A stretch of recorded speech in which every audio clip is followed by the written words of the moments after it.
Dahil naman sa posibleng pagpapaliban muli ng Sangguniang Kabataan Elections, pondo ng COMELEC sa Naga City ilalaan na lamang sa pagpapatayo ng libu-libong silid-aralan. Ang detalye mula naman sa aming kasama si Grace Lifama Simando, Radyo ng Bayan, Naga.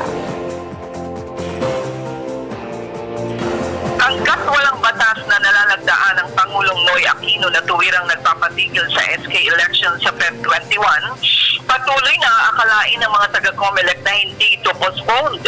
Pero dahil daw sa utos na ibinigay ng acting COMELEC chairman ngayon na si Commissioner Robert Lim na itigil na ang lahat ng mga paghahanda para sa SK elections, masasabing sadyang hindi na nga tuloy ang itinakdang SK election sa Feb 21.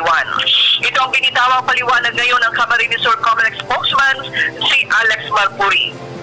Ayon sa COMELEC Camsor, natapos na nilang inventory ng mga SK voters. Nakahanda na rin ng mga guro na magsisilbing Board of Election Tellers sa lahat ng mga barangays at itinigil na rin nila ang pagpapaimprenta ng official ballots at election returns.